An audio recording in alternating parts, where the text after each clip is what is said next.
So good morning everyone, আমি Asima daily blogging চ্যানেলে আবার একটি নতুন ভিডিওতে নিয়ে তোমাদের সকলকে আবার একবার স্বাগত। আশা করবো তোমরা সকলে বেশ ভালো আছো, আমিও মোটামুটি আছি। তবে এখন সময় হয়ে গেল 8টা 38, সকালে মিঠি স্কুল চলে গেছে আর আমি এখন যাচ্ছি ব্লাড টেস্ট করতে। তো চলো আজকে ব্লগটা যখন থেকে শুরু করি, সঙ্গে থেকো আর দেখতে আজকে ব্লগটা স্টেপে কন্টিনিউ করবো। তো দেখতেই পাচ্ছ বন্ধুরা, আমি সেবাতে চলে এসেছি আর একে একে ওই যে পিঙ্ক কালারের মেয়েটা দাঁড়িয়ে আছে ওই সবার ব্লাড টানছিল, যে একে একে ওখানে বসছিল। আমি সেবাতে হয়ে গেছে আমার ব্লাড দেওয়া। তো চলুন, এদিকে জায়গাগুলো কেন ভেঙে দিয়েছে। তো আমি সামনে পবনের দোকান থেকে কিছু জিনিস নেওয়া আছে, মাসকাবাড়ি বাকি ছিল যেগুলো নিয়ে নেব।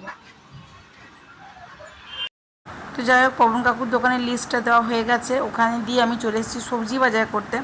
আমি এখন একটু সবজি নেব আর মাছ ঘরে রাখা আছে। তো সবজিটা নিয়ে আমি এখন যাব বাড়ি, তারপর বাড়িতে গিয়ে করব একটুখানি চা, তারপর করবো বাকি কাজ। তো চলো ব্লগটা দেখতে থাকো আর সঙ্গে থাকো। আমাদের এখানে 60 আর 80 টাকার নিচে কোনো সবজি নেই, শুধুমাত্র পটল ছাড়া। তোমাদের এখানে কীরকম দাম আমার সঙ্গে অবশ্যই কমেন্ট বক্সে কমেন্ট করে শেয়ার করো, তাই না?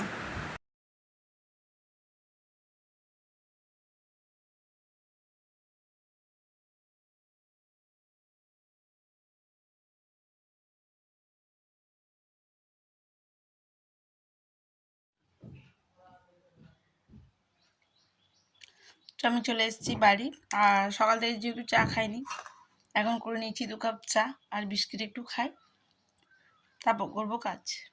তো আমি এখন এই জাস্ট এসে একটু বসলাম, এখন সময় হয়ে গেছে 1টা 9। আর আজকে না বলে কাজের মেয়েটা আজকে আমার 2 দিন ধরে কাজে আসেনি।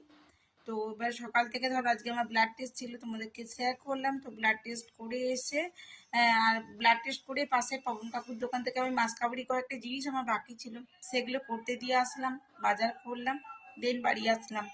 বাড়ি এসে একটু চা খেয়েছি, সেটা তোমাদের সঙ্গে শেয়ার করেছি। চা খেয়ে আমি লেগে পড়েছি ঘরের কাজে, মানে এই ধরো বাসন মাজা ছিল, ঘরটা ঝাড়লাম, পুছলাম, এগুলো করে আজকে পুজো করতে অনেকখানি দেরি হয়ে গেছে। এখন এই জাস্ট একটু বসলাম, আবার এখন গিয়ে মাকে দেবো খেতে। তো আমার ব্লগটি আজকে দেখতে থেকো, তোমার সঙ্গে ব্যাক টু ব্যাক সমস্ত ব্লগগুলোই আমি শেয়ার করছি। কেমন লাগছে না লাগছে সেটা অবশ্যই জানিও কমেন্ট বক্সের মাধ্যমে। তো আমি এখনো সকাল থেকে কিছু খাওয়া হয়নি, ওই 1 কাপ চা ছাড়া 2টা বিস্কুট ছাড়া তোমার সঙ্গে শেয়ার করেছি। আর আজকে দুপুরে লাঞ্চে কী কী হয়েছে চলো একবার তোমাদের সঙ্গে সেটা শেয়ার করে নিই। তারপর আমি একটু চিকেনের পকোড়া বানাবো, দেখি তাহলে একটুখানি আদা রসুন পেঁয়াজ ছাড়াতে হবে, সেগুলো তো এখন পেস্ট করা নেই। তো আমি এখন ওটা একটু করবো, মাকে খেতে দিয়ে দিই, তারপরে দিয়ে নিয়ে আজকে মাছের ঝোল হয়েছে, চলো তোমাদের সঙ্গে শেয়ার করি কী কী হলো না হলো। তারপর আমি আবার চিকেনের বড়াটা বানাবো। এখন বড্ড খিদে পেয়ে গেছে, দেখি কিছু খাওয়া যায় তো খাবো। তো এই যে চলে এসছে আমাদের ব্রেড জ্যাম, এখন আমরা ব্রেড জ্যামটা খেয়ে নিই। ভাজার মধ্যে দেখো আজকে ভেজেছে বেগুন ভাজা, আর যেহেতু বেগুন সকলে খায় না তাই ঢেঁড়স ভাজা, মুসুরির ডাল,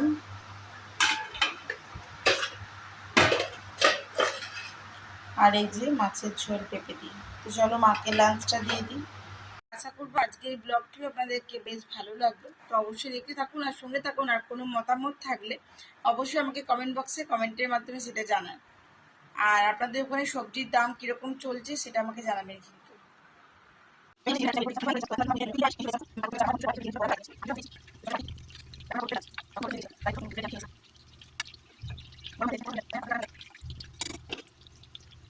সো গুড ইভিনিং, শুভ সন্ধ্যা। আমাদের সকলের চা খাওয়া অনেকক্ষণ হয়ে গেছে, আর এখন বানাচ্ছি মিঠির জন্য টিফিন, একটু ইপি করে দেবো। আর বসে দিদি চলে গেছে, পরোটা ভেজে দিয়ে গেছে, আমি করবো চিলি চিকেন। সকালে দেখলে আমি চিকেন পকোড়াগুলো বানালাম, এখন পকোড়া বানিয়ে আমি চিলি চিকেনটা তৈরি করে নেবো রাতে ডিনারের জন্য। আর দিদি বানিয়ে দিয়ে গেছে পরোটা, আর এখন আমি করছি দেখো ইপি। এবার আমি যাবো বানাচিতি বাজার আমার রিপোর্টটা নিয়ে আসতে। তো দেখতে পাচ্ছ আমি লাল লাল করে আগে চিকেনের পকোড়াগুলো ভেজে রেখে দিই, আর এবার আমি চলে যাবো বাজার থেকে এসে আমি চিলি চিকেনটা রেডি করবো। তো এখন আমি বড়াটা বানিয়ে নিলাম, রেডি না হয়। আর মনে হচ্ছে একটু চিকেনের শর্ট পড়বে, তাই জন্য চিকেন আনতে পাঠিয়ে দিয়েছি। চিকেনটা ম্যারিনেট করে রেখে দেবো, বাকিটা এসে আবার যদি লাগে তখন ভাজবো। তো আমি লাল লাল করে ভেজে নিই, তারপর যাই রিপোর্টটা নিয়ে আসতে। আর রিপোর্টটা কি আসবে তোমাদের সঙ্গে আমি 5টা ক্লিপিংয়ে শেয়ার করে দেবো, তোমরাও দেখো। আর ঠিক আছে, আর আজকের মতন বকবকটা এখানেই শেষ করছি। তারা তোমাদেরকে দেখিয়ে দিই। এই যে দিদি কেটেছে চিলি চিকেনের জন্য, আবার আমাকে কাটতে হবে। যাই হোক, এটা হলো মায়ের রুটি, মায়ের 4টে রুটি উপরে রাখা আছে। আর এই যে আমাদের পরোটা, ঠিক আছে। আর চিলি চিকেনটাই বানাবো, রাতে ডিনার রেডি। বাকি আমার সমস্ত ধোয়াধুয়ি হয়ে গেছে, কাজের মেয়েটা আসছে না, তো আমাকে করে রাখতে হচ্ছে। ওপাশে বসিয়ে দিই দুধটা সেই সকালে গরম হয়েছিল, আর একবার গরম হওয়াটা দরকার। তো বাস চলো, বাকির জন্য এটা এই জিনিসগুলো নিয়ে এসে দিয়েছি মিনা স্টোর থেকে, আমি নিয়ে আসি। এই জিনিসগুলো বেশ ভালো। এখন এখানে সব রকমের আছে, ছোট বড়, বুঝেছো? এগুলো দিয়ে মিঠি সাজাবো প্লেটটা। আর মিঠিকে আমি গাঁদা ফুল বানানো শেখাবো, এই মেশিনটা নিয়ে এসেছি।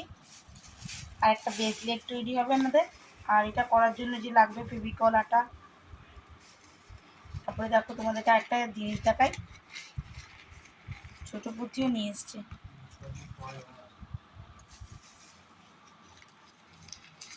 ওখানেই তো আছে কাছি। আর এই যে লেটারগুলো দিয়ে একটা ব্রেসলেট তৈরি হবে।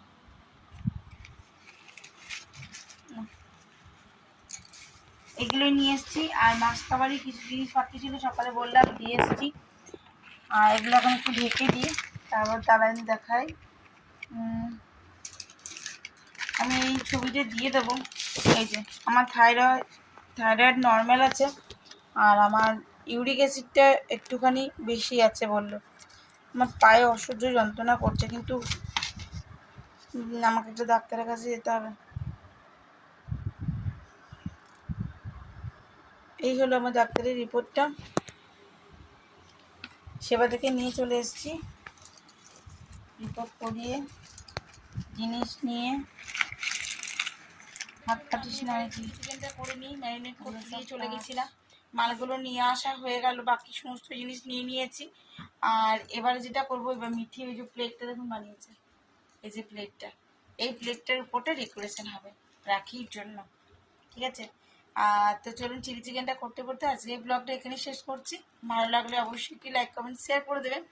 আর যদি আমার চ্যানেলে নতুন বন্ধু হয়ে থাকেন, সো প্লিজ আমাকে সাপোর্ট করার জন্য আমার পাশে থাকা বেল আইকনটি দাবতে একেবারেই ভুলবেন না। সাবস্ক্রাইব লেখা যেটা লাল রঙের নোটিফিকেশানটা আসবে, ওটা যদি আপনারা বেলটা প্রেস করে রাখেন, তাহলে আমার ভিডিও ছাড়া মাত্র আপনাদের কাজ পর্যন্ত পৌঁছে যাবে। সকলে ভালো থাকুন, সুস্থ থাকুন, আবার একটা নতুন ভিডিওতে আপনার সঙ্গে দেখা হবে। ততক্ষণের জন্য বিদায়, টাটা, গুড নাইট।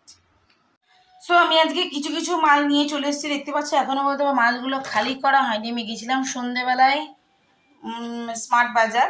তোমরাও স্মার্ট বাজার যেতে পারো, এখন কিন্তু স্মার্ট বাজারে বেশ ভালোই অফার দিচ্ছে। আর যেহেতু আমি চাল আর আটা চাপাতি এগুলো আমি কিন্তু ফ্লিপকার্ট থেকে নিয়ে নিয়েছিলাম। তো এখান থেকে আমি যেগুলো বেশ ভালো ঠিকঠাক মনে হলো আমি সেগুলো নিয়েছি। আর এই তেলটা আমি ফার্স্ট টাইম নিলাম। এই জ্যামটা আমি নিয়েছিলাম, এটা মিটি খেয়েছিল, মিক্স ফ্রুট জ্যামটা যথেষ্ট ভালো, তোমাদেরকে আমি যদি বললাম। আর এই এই এই যে এই তেলটা দেখছো, এই রাইস অয়েলটা আমি এমনি রাইস অয়েল ইউজ করি, তো আমি এটা ফার্স্ট টাইম নিলাম। ওরা বললো যে তেলটা খুব ভালো, তো গুড লাইফের এই মাস্টার্ড অয়েলটাও আমি নিয়েছি। আর এই বেসনের উপরে তোমার দেখতে পাচ্ছ, এটা হলো 76, এটাতে তোমার 30% অফ ছিল। আর এখানে বাকি জিনিস দেখতেই পাচ্ছ, ডালগুলো সমস্ত আছে, কিছুটা বার করেছি, এখন সব বার করা হয়নি। আর মাকে এখন